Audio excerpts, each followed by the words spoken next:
Mr. Hankison, this jury has found you not guilty. This court therefore finds that you are not guilty of these charges. You are free to go and your bond will be released.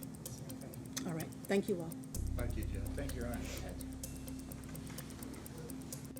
Another indictment filed today alleges that after Ms. Taylor was shot, another LMPD officer, defendant Brett Hankison, moved from the doorway to the side of her apartment and fired 10 more shots through a window and a sliding glass door, both of which were covered with blinds and curtains.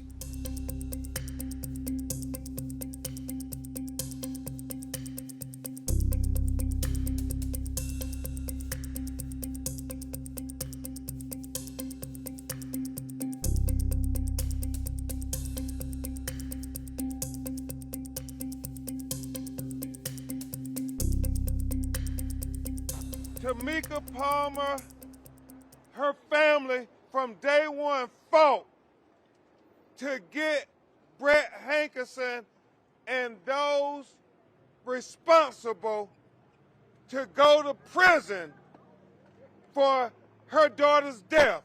And even though it's not what we wanted, we thought that he should have gotten more time.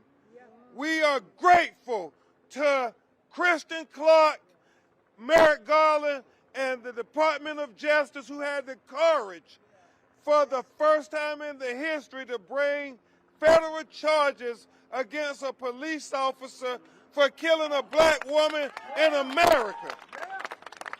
5 years now to get equal justice.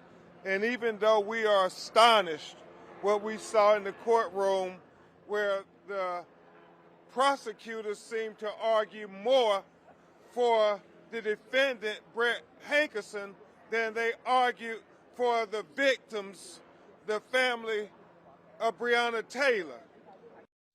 But I want to thank all of the activists here in Louisville, Kentucky, and all across America who kept saying her name for 5 years. Say her name. Breonna Taylor!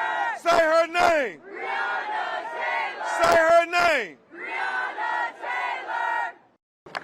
Today's definitely not what we wanted, but we will take 33 months in prison, followed by the 3 years of supervised release. A DOJ prosecutor, what'd y'all say his name? Rob Keenan. We don't know his name really because he hasn't been in touch with us. He sent a text message at 10 o'clock p.m. last Wednesday. And when I told him he needed to contact Tamika Palmer, he said, oh, I'll just do it in the morning. And he didn't do that in the morning. Instead, in the morning, we got a copy of the sentencing memorandum from a member of the media. That's the prosecutor that filed that motion for 1 day. That's the prosecutor that came in here today and argued harder for Brett Hankison to be released than he advocated for the victim of this case, Breonna Taylor. I don't really got a lot to say. I think the judge did the best she could with what she had to work with. There was no prosecution in there for us. There was no prosecution in there for Breonna. That part. So I definitely, I'm grateful for the judge for giving some time because we could have walked away with nothing according to what they recommended. Yeah. So I'm just grateful for my friends and family for study showing up, and no matter how disappointing we seem to be, but we still here, and I'm just grateful that something happened today. Tamika, you were frustrated at that. I'm grateful for the small piece of justice that we got. It's definitely not what I was expecting. And Brett Hankison told me I was going to go to jail for the rest of my life, so I definitely feel some type of something to see him going for, even if it's a little time. Yeah. So. Breonna Taylor killing 5 years later is telling us a lot at which direction we're going to go.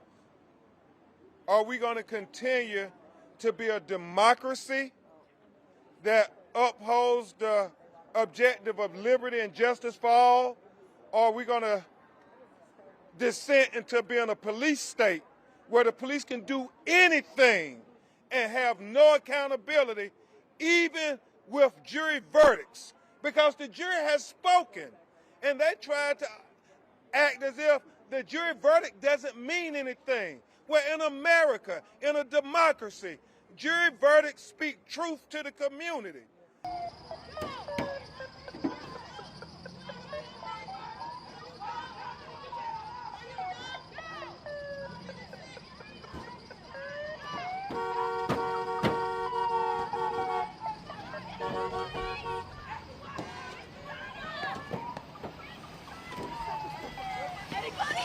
Anybody gonna get off?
Kill her niece and then arrest her? Fuck y'all. That's okay. That's going to be a great story right there. That's going to look real good for him. For what am I being arrested? Hey, y'all are doing what the fuck we were doing. Why are y'all locking each other? Mischief, y'all. Criminal mischief.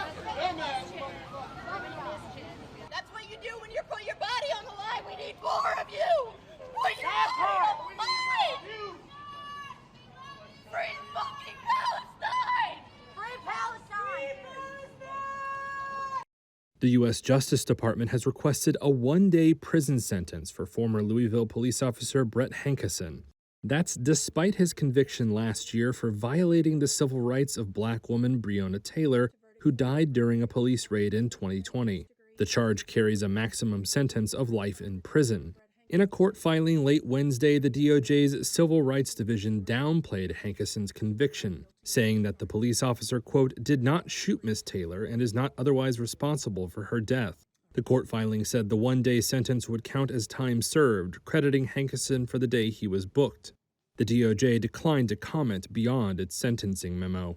Democratic Congressman Morgan McGarvey, who represents Louisville, criticized the sentencing recommendation, saying that Hankison, quote, blindly fired 10 shots into Taylor's home during the 2020 raid. Her death, along with the police killing of George Floyd the same year, sparked nationwide protests and prompted the Civil Rights Division under then-President Joe Biden to charge the officers involved and investigate widespread abuses against people of color in the Louisville and Minneapolis police departments. However, under Trump-appointed Civil Rights Division head Harmeet Dillon, settlement efforts with these departments were halted, and earlier findings of civil rights abuses were rescinded in May. The sentencing memo submitted in the Hankison case was signed by Dillon and her counsel, without the signature of the career prosecutors who tried the case.